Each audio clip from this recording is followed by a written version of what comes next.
Omicron's impact is plummeting, so off with the masks, says Denver, even though we're miles away from having the pandemic under control.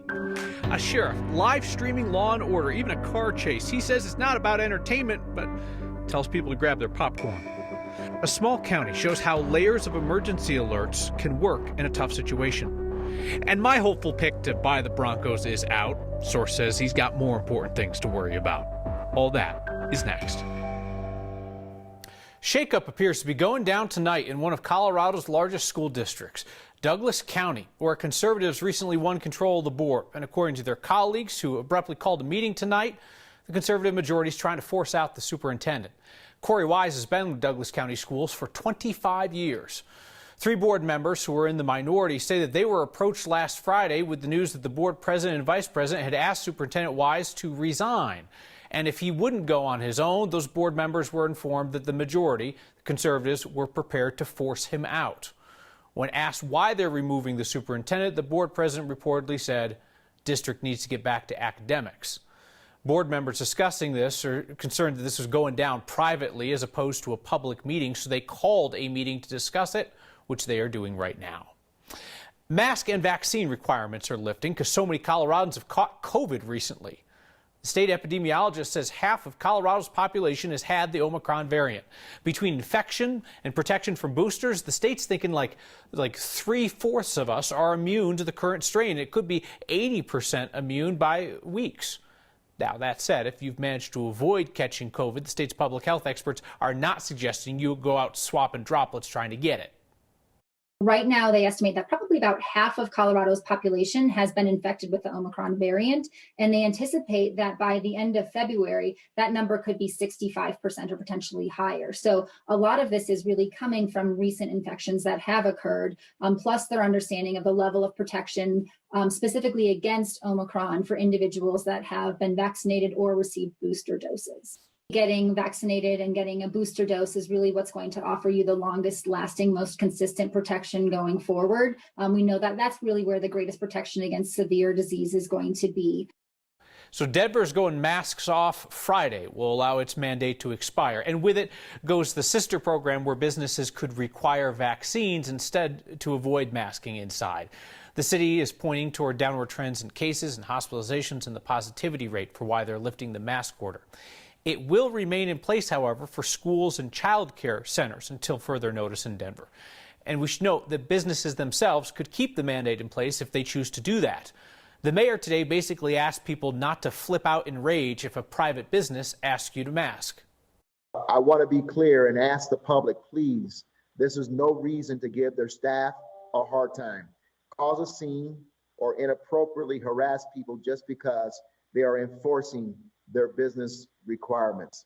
After 2 years of this, it has been incredibly hard 2 years for all of us.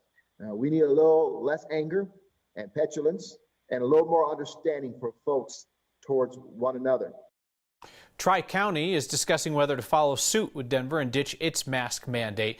Tri-County, you'll remember, is now just Adams and Arapahoe counties because Douglas County went off on its own. They are currently meeting at this moment to discuss ending the mask requirement. Masks are currently required in schools, daycare facilities, and indoor public spaces in Adams and Arapahoe. Also this afternoon, Larimer County announced it will end its indoor mask requirement February 12th. So it took a full month, but over the weekend, Colorado's positivity rate dipped back down below 20%. Look at that steep decline coming off the Omicron surge. 7-day average for tests coming back positive is 18.4%. We haven't been that low since December 29th. There are new charges for the 16-year-old accused of shooting at teenagers outside Aurora Central High School. That suspect faces 16 counts of attempted first-degree murder for his alleged role in the Nome Park shooting back in November. Daniel Ruelas is being charged as an adult for the shooting at the park November 15th. Along with attempted murder charges, he's also facing assault charges and a handgun possession charge. All 6 of the victims who survived, students at Aurora Central, they're between the ages of 14 and 18. The Adams County Sheriff is giving citizens a live look at his work. For the last month, the county sheriff has been hitting the streets and live streaming from his patrol car. This weekend, it really did seem like the TV show Cops as the sheriff joined in a pursuit of a car theft suspect. Our Steve Steger asked the sheriff if these live streams are about entertainment or public safety. It's Saturday night in Commerce City. Adams County Sheriff Rick Reigenborn is about an hour and a half into his weekly Facebook live stream, a segment he calls Running the Road. Buckle up, here we go. And I heard there was a pursuit. There more. Within about 5 minutes, the sheriff is caught up. Terminating on. The sergeant in charge of the pursuit calls it off because the suspect is driving the wrong way down the road. Unfortunately, that's one of their tactics, is they'll drive on the wrong side of the road so that we won't pursue them. At this point, the suspect has made it to Denver, but Reigenborn follows him. There he is. He's right there. Yep, we got him running. Says he sees the suspect bail and take off. He's going the other way. Oh. The sheriff runs after the guy, arrests him on his own, gets back in the car, and tells his partner that the sergeant in charge will likely be mad at him for continuing to follow. We typically turn and go the other way. He clarified why to me this afternoon. He's going to be mad that they left me down there without covering. I asked the sheriff if he pushes the limit on his Facebook Live for the audience. We're not out there trying to stir up trouble. We'll respond to the radio calls that are coming in. Reigenborn says he started the weekly segment with inspiration from a sheriff who does it in Minnesota. It's almost like another set of eyes. The community gets to kind of ride around with the sheriff and see what we do. Well, after 9, it's time to run the road. Televised policing like this in shows like Cops and Live PD has faced a lot of criticism over the years, mostly for turning a serious situation into entertainment. Reigenborn insists that's not the purpose, though he admits he has an audience. Hope you didn't drop the popcorn. There's already a following, and they call themselves Rick's Road Runners. And so one of my lines that I give them is, hey, jump in the back seat, take a show with us. Grab your Pepsi, grab your popcorn, and join us. But put your seatbelts on. For Next, I'm Steve Steger. The sheriff, who's a Democrat, was elected with a narrow margin over the Republican incumbent Sheriff Mike McIntosh in 2018. The sheriff's up for re-election this year. He insisted to Steve that these live streams are not about re-election publicity. He said he hopes if he loses, the next sheriff will keep up the live streaming. So it appears that the Broncos have lost out on their one decent shot to have a local majority owner. Source tells our Broncos insider Mike Kliss that Denver raised billionaire philanthropist Robert F. Smith not interested in the team. Some outlets have been reporting that Smith emerged as a possible bidder for the team, but Kliss is saying that a source close to Smith tells him, quote, he's not a potential buyer and is not planning on purchasing the Broncos. Instead, that source says, quote, Robert's priorities right now are on the fight for voting rights and economic justice rather than being the owner of a team. He continues to be most focused on how he can help underserved communities gain access to capital, health care, education, and a ballot box. Smith is 59 years old. He grew up in Denver, graduated from East High School. He's the founder, chairman, and CEO of Vista Equity Partners. He's done well in life. Forbes lists his net worth at $6.7 billion. It feels like the Summer Olympic Games just finished, and here we are getting ready for the opening ceremonies of the 2022 Winter Olympics. Want to give you a heads up that next will not be on the air Thursday and Friday. Thursday because we've got competition airing at 6 p.m. Friday night is the opening ceremony. During the Olympics, this always happens, next we'll be shifting times. Starting a week from today, we will be on at 5 o'clock. So next, but before. We'll be at that time through February 18th. We'll return to the 6 p.m. slot at February 21st. So plan your DVR or life choices accordingly.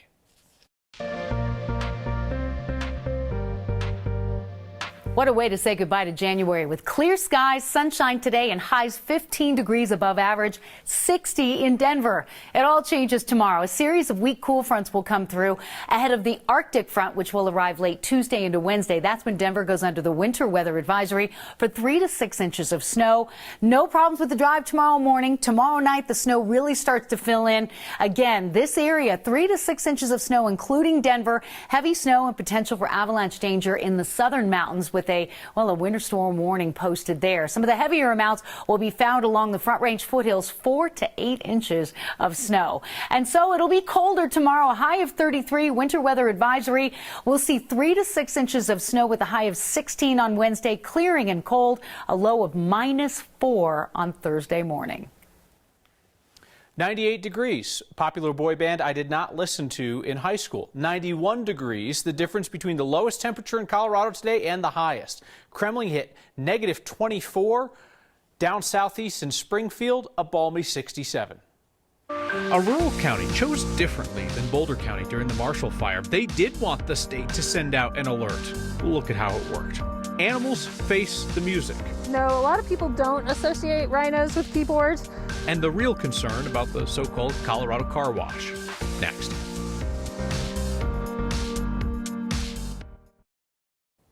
Boulder County declined the state's offer to alert everyone near the Marshall Fire when it was happening. Jackson County asked for the state's help with an alert during a winter storm. Marshall Zellinger shows us how that approach worked.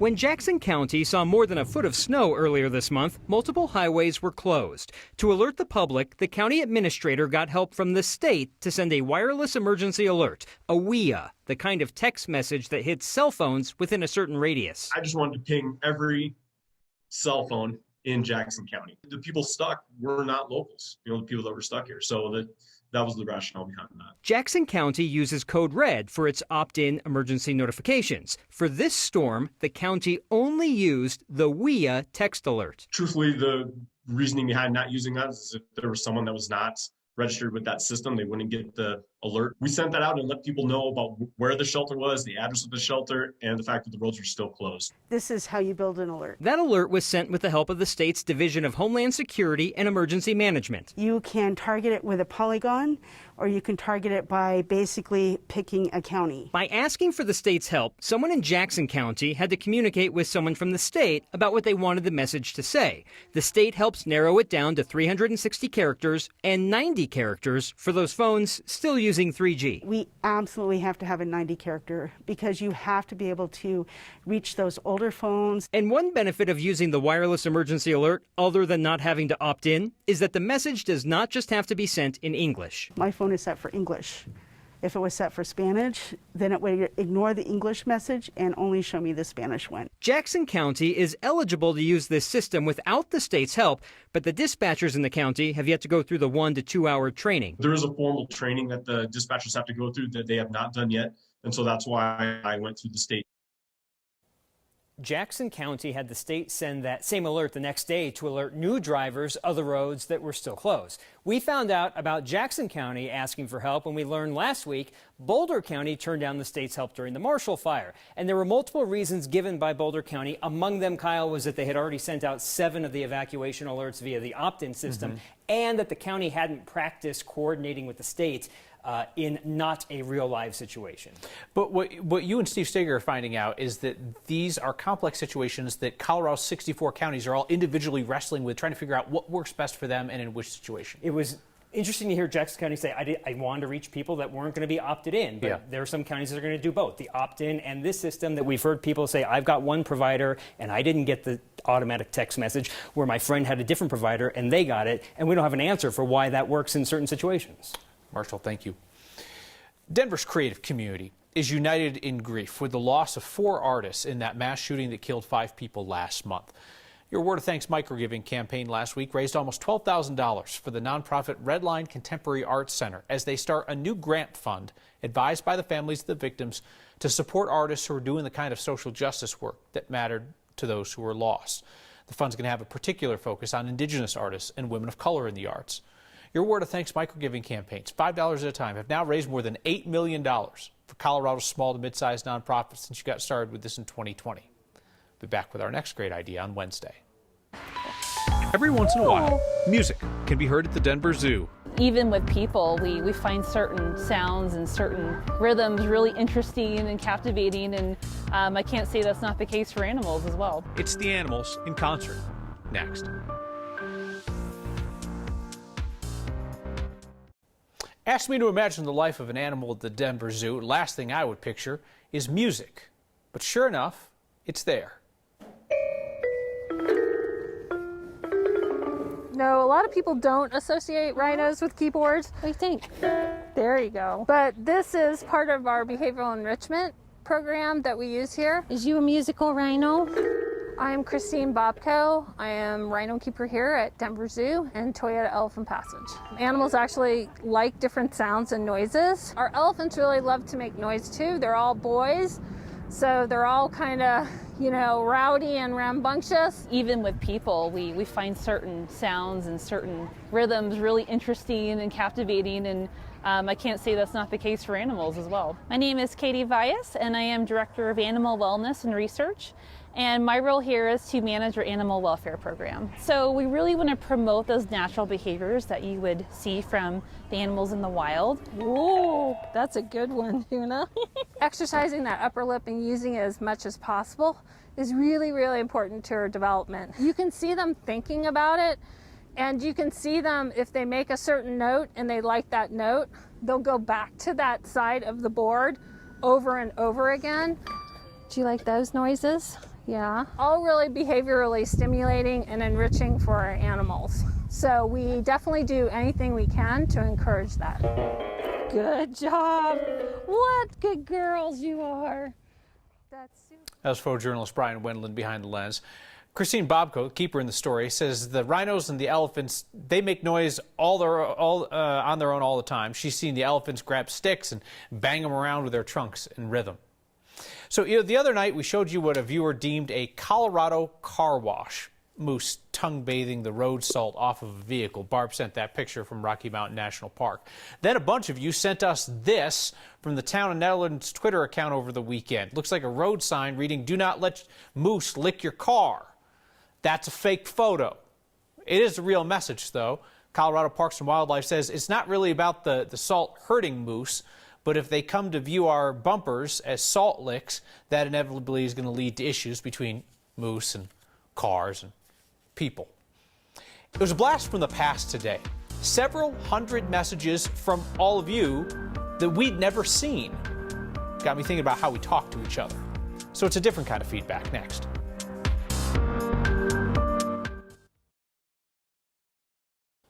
We finish this program each night with your feedback, and tonight's is unlike any other. So for some reason today, Instagram sent me hundreds of unread messages from you all, like some dated back 5 years. No idea why they just came today, but I read a lot of them. So unlike an overflowing email inbox and the dread that can create, all your messages from the past were like these hundreds of little time capsules I couldn't stop opening. They were encouraging, insulting, kind. Some were pretty crushing. There were a lot of notes from the first days of the pandemic, back when people were so desperate for information. When I saw those, people were unfailingly kind about it back then. None of the bitterness and the anger that infuses so much of our pandemic conversation these days. People are always sending me pictures of their babies watching Next. It's a long-time tradition here, dancing to the theme music. So it was kind of odd and wonderful opening these old pictures of infants who are now like preschoolers. And then there were the usual threats from the anonymous dudes that wear the wraparound sunglasses. Empty intimidations turned even more stale after years of sitting in the internet. There were a stack of condolences for the loss of my dog Porter, who died back in 2019. I wrote back to a bunch of those. I guess what struck me today is reading these hundreds of years old messages for the first time. What hit me is the power that the kindness and concern and encouragement still had, even long after the moment. So I guess what I'm saying is, say the stuff you want somebody to know, even if you think the moment's past. Your words still have weight. See you next time.